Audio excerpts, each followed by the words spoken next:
Cool. It's my favorite. It's my favorite part of the week. Wednesday. Up late. Glenn and Chloe. Hey, Chloe. Hey, what's happening? Not a lot. You know what? My wife watched this last week, and mug time. Sorry. Friday 13th for me. Oh, very nice. Very nice. I've just gone generic. Actually, this Friday is the 13th. Freaky. You did that on purpose, didn't you? I totally didn't. But as I was just going to say, my wife was watching the video last week, and she loved your hoodie, and she said to me, "You need to wear an hoodie on the show. You need," and I'm like, "I don't fucking have pajamas, let alone an hoodie." So she told me to wear her dressing gown. Ah, thanks, Mel. That's nice. Well, I'm overheated, and it's like next step, we'll actually have to get you an hoodie, and then we can make it like a plate and hoodieing with Glenn and Chloe. Oh, no. I may love a sequel, but no spin-offs. Nah. What's been happening? Have you had a good week? I've had a really good week. I've had a bit of a tiring week, but it's been really good. So I'm having a bit of a rest, and I'm glad to be talking to you. This is nice, chill downtime for me. So I'm really happy. What about you? Yeah, same here. Like things are pretty busy. We're in lockdown for people that don't know. So I'm working through lockdown, which is exhausting as well. And Same. Yeah. So it's nice to have these little moments. No rest for the wicked. Nope. And should we just? Is there any movie stuff you want to talk about? So I didn't know who to ask about this until I realized we were recording tonight. And you of all people know my love for The Walking Dead. Yeah. And I would just like to know why you didn't tell me that there was going to be a Rick Grimes movie. Because I didn't know. Oh, okay. But thanks for telling me. Apparently there's a delay on it for some reason, but I didn't even know that there was one. So it may have crossed my path at one point in time, but I obviously didn't penetrate. I'm so excited for that. I'm so down for a Rick Grimes movie. Well, cool. I wish I could engage in a conversation about that with you. Let's move on. No, that's good news for a lot of people, I'm sure. If you want to move straight on, because I know nothing about the Rick Grimes movie, and talk about what's that new one that's coming out. He's just not that into you, or the remake or reboot. Yeah, He's All That. He's All That, which is a remake of She's All That. Correct. And it's going to Netflix, I think. Yeah, I think straight to streaming. I mean, I was never behind that original film, so. Yeah, look, it's not one of my favorites. That in and itself was like a remake, wasn't it? Was that Amanda Bynes? No, Freddie Prinze Jr. Oh, of course. Yeah. Yep. Freddie Prinze Jr. and Ben's gonna kill me. I can picture her name. I can picture her face. Is it Rachel Evan Cook? No? Yes, Rachel. Yeah, that sounds right. Rachel and a Cook. Yeah. Rachel Lee Cook. Yes, that's the one. She was in Josie and the Pussycats and Babysitter's Club, all that kind of stuff. Yeah, I wasn't a huge fan of it. Freddie Prinze Jr. obviously was a bit of a stud, and now the new Addison Rae is her name, is who's going to be leading this movie. And I think she's like a TikTok star or something. Oh my goodness, that's where we're at. Yeah. That's what's happening in this world. Yeah. Which is sad, I think. Hey, we don't know. She may be talented yet. It's not that. It's the film itself. Like, come on. That's what I mean. That's what I get a little bit annoyed about, because there's so many good ideas out there. There's bound to be a better one than that. Yeah, for sure. Let's come up with something new. But shocked last week, which we didn't talk about, is Willy Wonka turned 50. Whoa. That makes me feel old. You know, I tried to find that the other day, and I don't think it's on any streaming platforms. You have to buy it. You got the 50th anniversary 4K that just came out, and there was the Blu-ray before that and the DVD before that. Well, my TV was purchased in 2011, and it was one of the very first 3D TVs. And I think 4K would be wasted on it, to be honest with you. So until I get a new one. future-proof yourself though. Like, get it so that when you do get a new TV, you're good to go. Well, I thought I owned it, which I don't actually. It must have been on VHS, which I don't have a lot of them anymore. So I'll send you my DVD copy. I've got an upgraded one, so no, that's okay. I want to support it. I'll buy it because I went to go put it on for the kids and I couldn't find it anywhere. So I'm gonna have to wait till I buy it to show it to the kids. I was so excited. Yeah, your kids would love that. I think so. At least the oldest one would. Yeah, they'll probably, fast forward through the Cheer Up Charlie part, but, Oh, that was my favorite. As a kid, was that your favorite part? I loved Cheer Up Charlie. As I get older, I love Cheer Up Charlie, but as a kid, it's the one moment you fast forward every time. That's true. That is true. Except if you're me and weird. I never used to fast forward. It slows the movie down so much. And then my mum would say that to me all the time whenever I was grumpy. Cheer up, Charlie. Do you like mukbang? Hey? Do you like mukbang? They're those videos of people eating and they make noises when they eat. Oh my God. Are you eating jelly? Mm-hmm. Oh, fuck, Glenn. Oh. How did I know you'd react that way? I hate it. Oh, I don't understand why people like it wobbles. It's generally what jelly does. Yeah. I don't understand the appeal of jelly, but I guess I'm the weird one, as also I'm told. Well, I just brought it into camera to get that reaction from you, so thanks. Thank you. I appreciate that. I do not like eating on camera. I am not a mukbanger. You should be. Just bring in that cash. People will pay for anything, hey? Ben and I did a video that was practically mukbang. There was one episode where we were so fatigued and we're doing the videos and we just busted out bowls of food and just ate them while we recorded. That's awesome. That's so great. Did you get like a really crunchy one, like Maltesers or something like that? It was Skittles. Oh, I did the evil Skittles and M&Ms in the same bowl. I love that.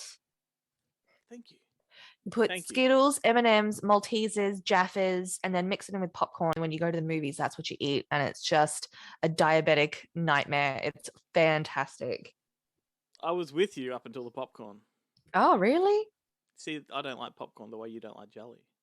Okay, fair enough. We all have our things. You're supposed to give me shit, but that's okay. I'm just too nice. Popcorn. Is that better? I guess. Let's edit that part out. No, that is Dan. What else was there? There was well, you're a fan of Willy Wonka, so yeah. Are you excited about the prequel movie they're doing? I hadn't heard. Timothée Chalamet is playing Wonka as a young man, I guess establishing his legacy. He's playing young Wonka. Yeah, okay. I can get behind him playing Wonka. I've been known to have a strong disliking for young Chalamet, but I recognise the talent all the same, and I think he would be good. Do we want this? That's the question. Like, yeah. There was a second book, for fuck's sake. Make that. Yeah. Yep. It's kind of like all the Wizard of Oz books. Why haven't they made any of those? Apart from, let's forget about. You've just hit a trigger. Oh. Yes, exactly. Like, I have all of the Balm Oz books, and why the fuck they've not been adapted properly is beyond me. And beyond those, like, I think it's 14 books. Then there's isn't it like 35 books or something that other authors have, carried on forward. You know what? They should do like a Game of Thrones style TV adaptation.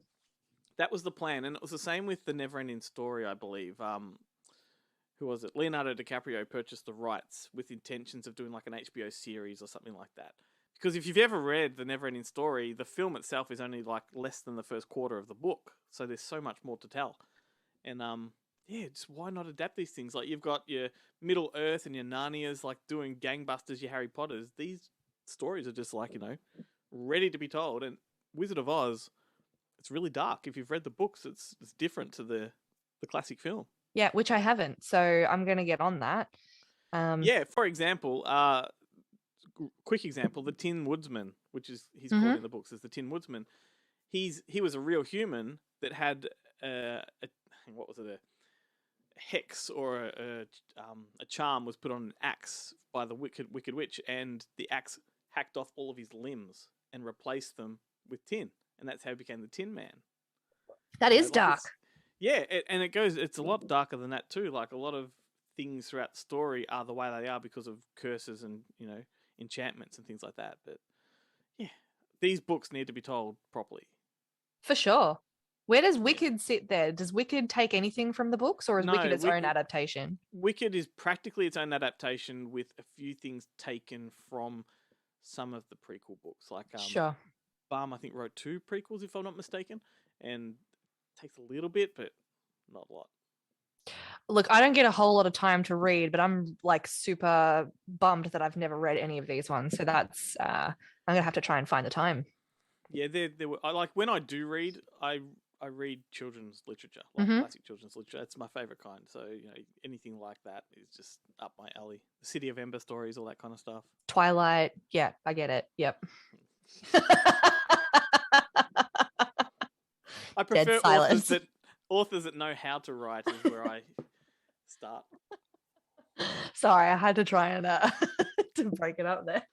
That's okay. What else? Do you like Taika Waititi? Okay, yes, you do. I love him. Oh, that's a bit much. Love him. Bit much.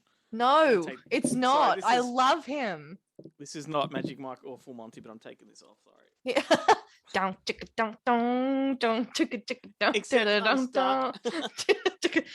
Oh yeah, no. I wouldn't hire you, mate. Sorry. Yeah, on the screen there's a number. I'm good for hens nights. I may only trip 4 to 5 times. It'll be fine. Yeah.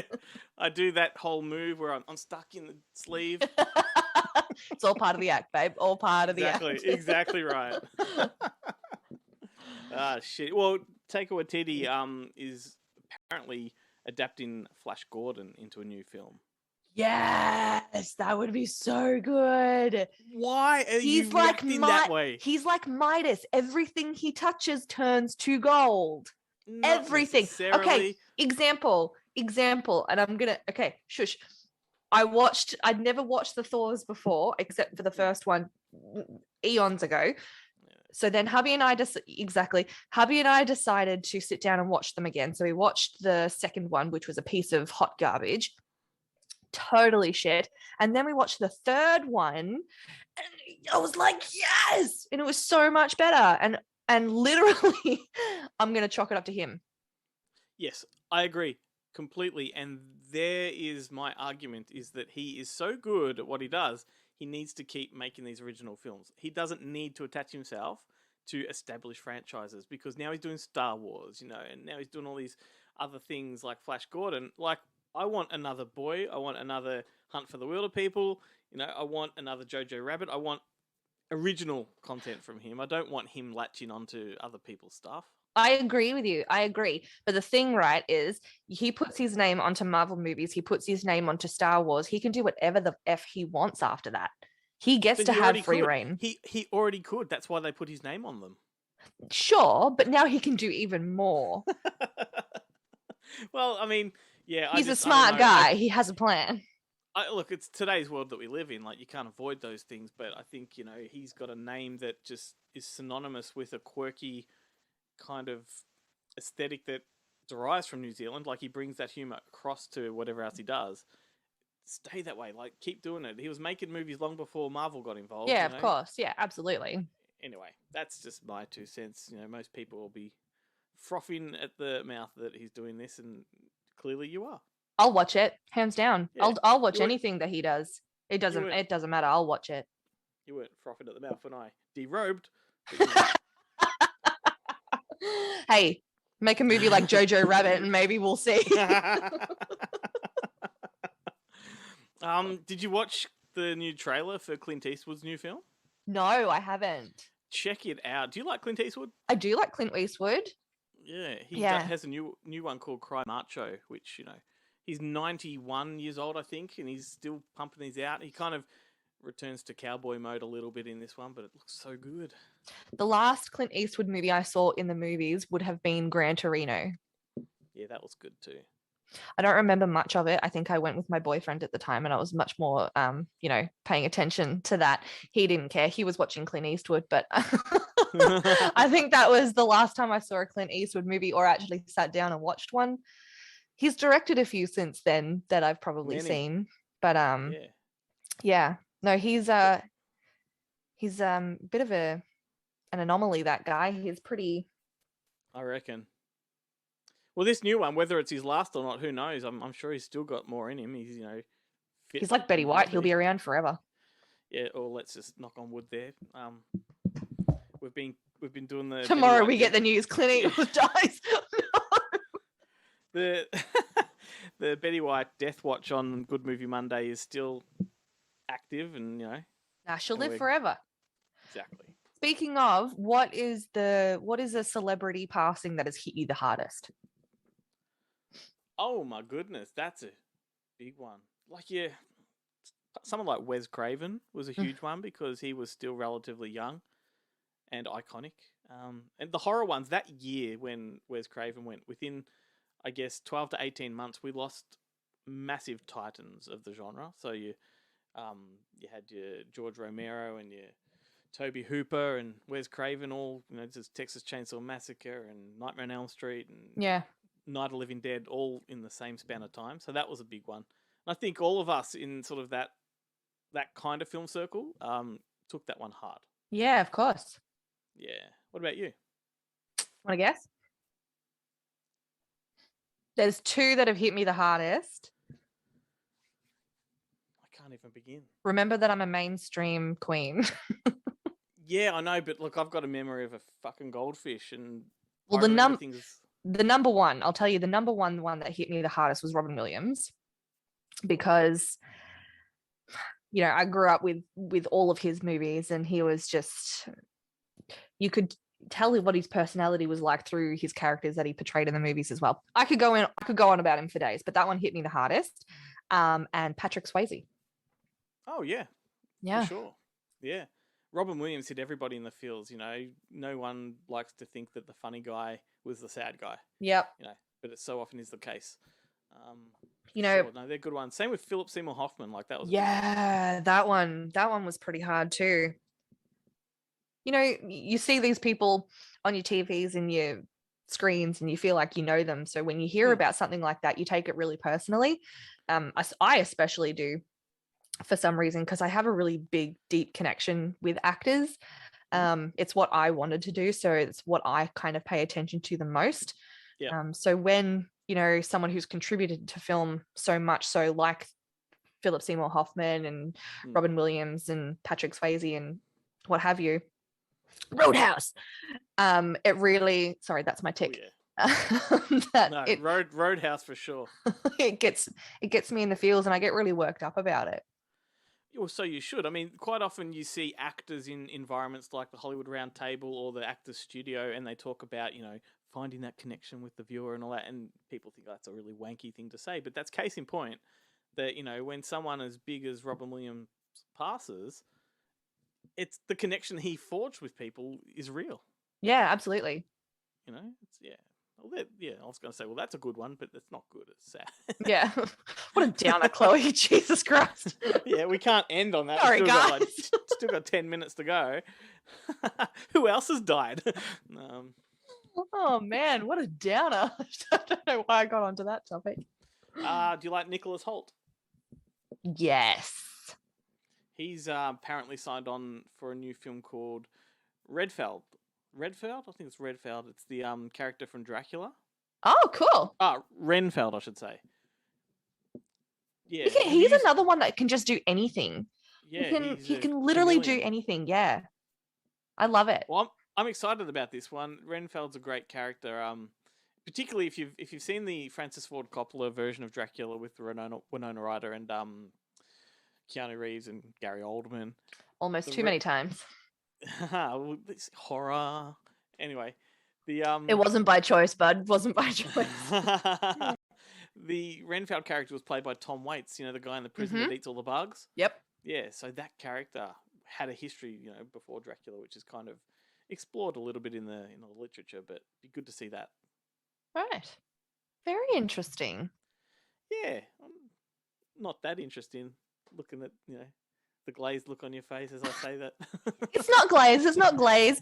It's I wish I knew more about it. That's all. I like Nicholas Hoult. I like all the stuff that he's done. So when I like what you said, when I connect to actors, I usually follow them and I follow their work. So that'll be one that I'll follow. With him the most? About a Boy, obviously, and The Great. Have you seen The Great? The Great? No. With Elle Fanning. Oh, the show. Yeah. Okay. I know this is about movies, but that's the two things that I my mind was in movie mode. I'm like, yeah, I don't know that. And then, you said that it's like on one of the streaming services. Cool. Yeah, no. That's pure. That's pure and brilliance. Similar. He was in The Favourite. He was good in that. Yep. Warm Bodies. I did like Warm Bodies quite a lot.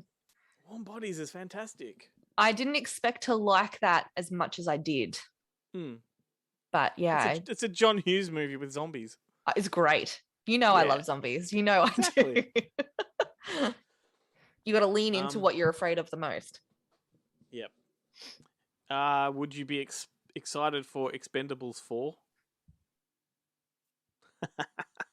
What about, because they are doing that, Sylvester Stallone recently confirmed that he's sort of well into pre-development of that, but also rumored a few years ago, which I believe they're still doing, is Expendables, Belles.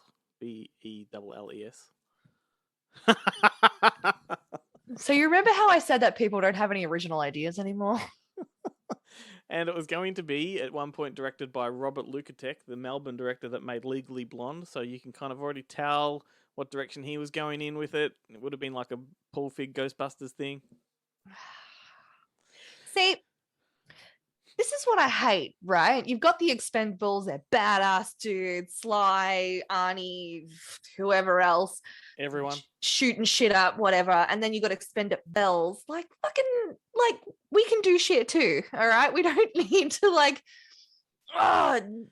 drives me nuts. This is what I love about Tarantino. Like I said in my segment, I think it was last week, he lets them get dirty and bloody and mean. Like, let them do it. Don't fucking taint them with the same brush. Exactly. But my problem here is, and you're correct, is that when you make a standalone kick-ass female-driven movie, they're incredible. James Cameron is famous for doing it, But then when you try to shoehorn females into a pre-established franchise that has been male-dominated, like your Ocean's 8 and your Ghostbusters and now Expendables, like, it just doesn't work. It's like they're trying to prove something. It's like, well, go and prove it. Do it. Like, make a fucking female film that I will pay money to see, Absolutely.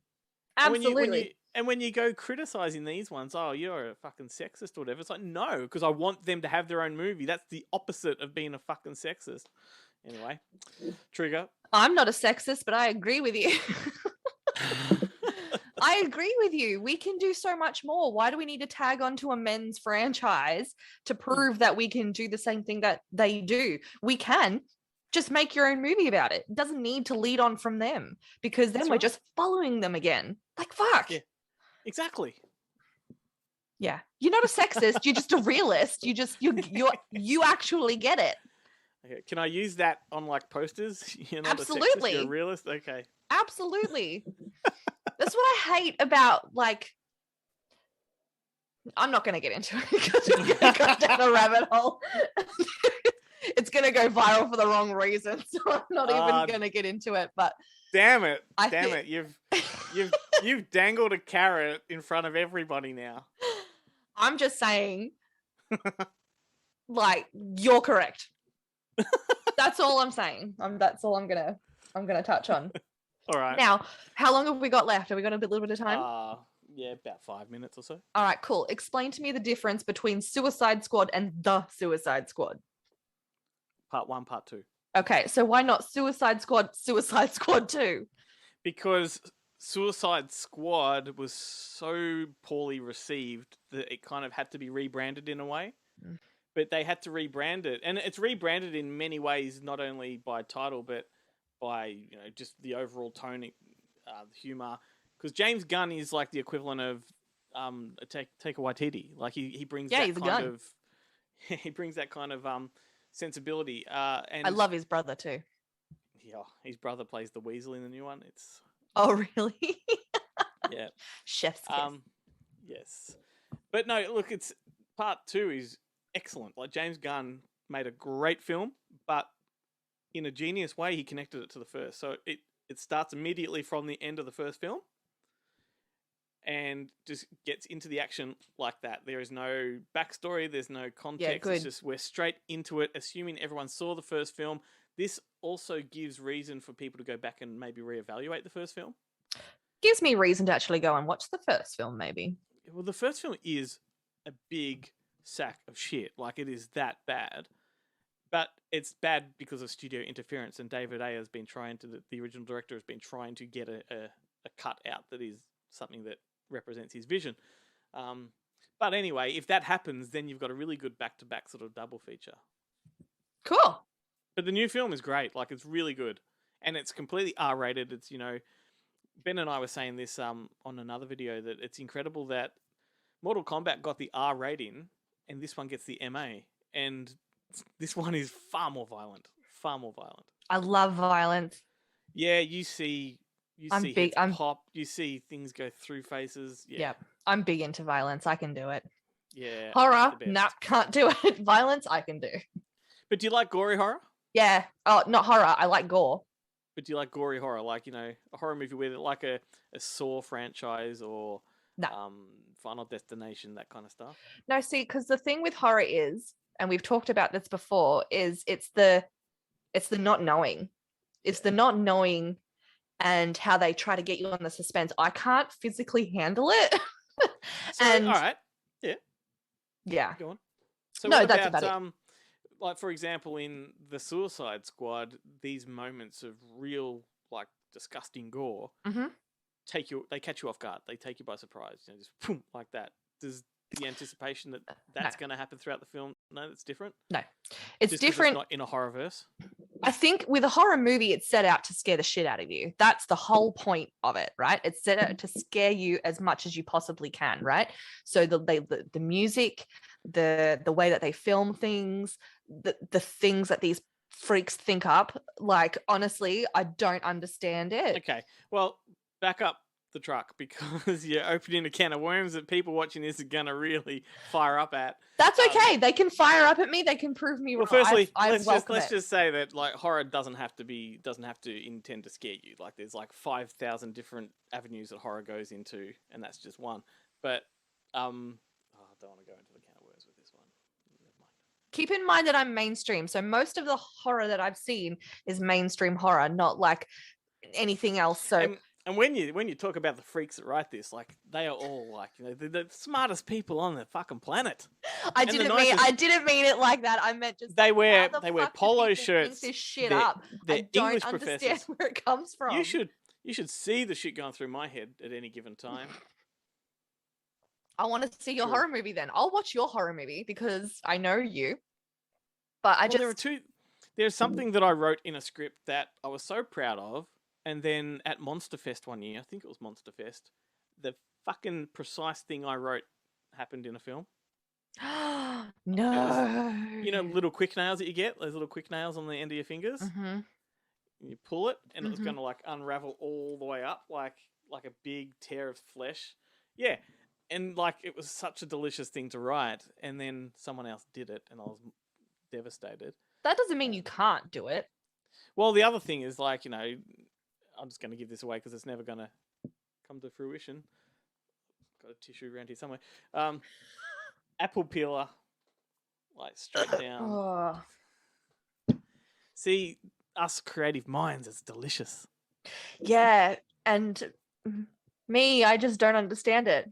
And that's fine. What, if I ever see the apple peeler to the skin in a film, and they're like a fan of Good Movie Monday, or they're on my friends list, then I'm coming for you, motherfucker. Waikiki is is watching and he's like, yes. Did you say Waikiki? Wait, what did I say? Waikiki? Can I just say this is not coffee in my mug? Love that Waikiki. Next week I'll wear a Hawaiian shirt in tribute to Waikiki. Me too. Well, that runs us out of time. So all right. Oh no more horror talk. I guess we'll have to carry on next week. Or maybe 30 more seconds if you really want to talk about something else. That's okay. Save it all up for next week. I'll be ready to go. Well, always fun. It's my favorite part of the week, and just another mouthful of this before we run. Oh man. See, this is the stuff that horror is made out of: jelly and spiders. You know, like ice cream and soft drink. Ice cream float. Oh. Hey, let me quickly tell you what my wife made last night, which was fucking disgusting. All right? No. What? She tried a recipe on the back of the jelly packet, and it was you take jelly and what was it? Evaporated milk, and you whip it together. So it's like a fucking frothy concoction. And you know what it was like? You know when you have a really good bubble bath and you put a bubble beard on your face, but you inhale some of the bubbles? That's what it fucking was. It was absolutely repulsive. She's going to watch this and never do anything for you ever again. She didn't like it either. Oh my God. That sounds so gross. It was rank. I tell you what, everyone, try it and come back to us. No, don't do it. It's a trap.